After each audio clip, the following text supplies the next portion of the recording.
और रूस ने क्यू पर हमले तेज कर दिए हैं। चारों तरफ से क्यू को घेर लिया है। क्यू को कब्जा करने के लिए रूस ने हमलों की तीव्रता को बढ़ा दिया है। कभी भी क्यू में हवाई हमला किया जा सकता है। यही वजह है कि लोग क्यू से पलायन कर रहे हैं। क्यू रेलवे स्टेशन पर भारी भीड़ है। और इस वक्त सबसे बड़ी खबर, रूस के विदेश मंत्री का बड़ा दावा। इस वक्त उनका दावा है कि यूक्रेन के पास परमाणु तकनीक है, हम इस खतरे को नकार नहीं सकते। रूस के विदेश मंत्री का बड़ा दावा, परमाणु बम को लेकर उन्होंने दावा किया है, परमाणु तकनीक को लेकर उन्होंने दावा किया है। लेकिन इसके साथ साथ उन्होंने ये भी कहा है कि हम इस खतरे को नकार नहीं सकते हैं कि इससे कितना नुकसान पहुंचेगा। आप समझ सकते हैं कि परमाणु धमकी अगर मिली है तो ये यूक्रेन को मालूम है कि इससे कितना खतरा होगा, लेकिन इस तकनीक के बारे में भी उन्होंने भी ये स्वीकारा है।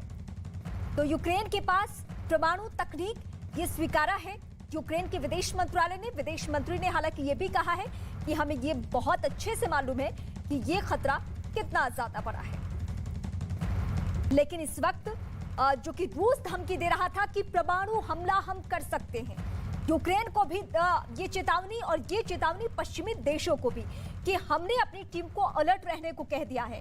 लेकिन इस धमकी के बीच विदेश मंत्रालय का स्टेटमेंट आ गया है यूक्रेन के कि हम इस खतरे को नकार नहीं सकते, लेकिन परमाणु तकनीक हमारे पास भी है।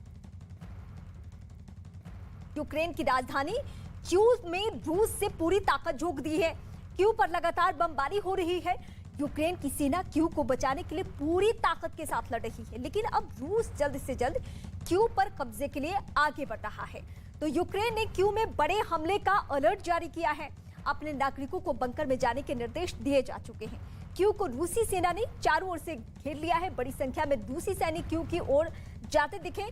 कीव पर कब्जे के लिए रूस आज बड़ी कार्रवाई के मूड में लग रहा है। रूस का सैन्य काफिला 64 किलोमीटर लंबा है, और ये 64 किलोमीटर लंबा काफिला देखकर ही ये अब आशंका जाहिर की जा रही है कि चुनौती बहुत बड़ी है जो कीव की तरफ बढ़ता जा रहा है।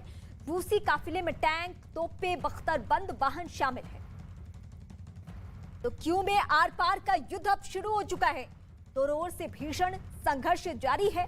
अब आम नागरिकों के लिए कीव सेफ जगह बिल्कुल नहीं है। वहां से जितनी जल्दी हो सके लोग अगर निकल जाए तो उनकी जान के लिए बेहतर होगा। तो कीव में भयंकर युद्ध को देखते हुए भारतीय एम्बेसी की ओर से एडवाइजरी जारी की गई है। भारतीय एम्बेसी ने कहा है कि भारतीय तुरंत कीव से निकल जाएं। एडवाइजरी में कहा गया है कि किसी भी माध्यम से, किसी भी तरीके से भारतीय कीव से निकल जाए बहुत जरूरी है, क्योंकि वहां अब हालत कंट्रोल में नहीं है। वो जगह बिल्कुल सेफ नहीं है। अभी भी कई भारतीय कीव में फंसे हुए हैं। युद्ध को देखते हुए उन पर खतरा मंडरा रहा है, लेकिन अब भारतीय एडवाइजरी यही है।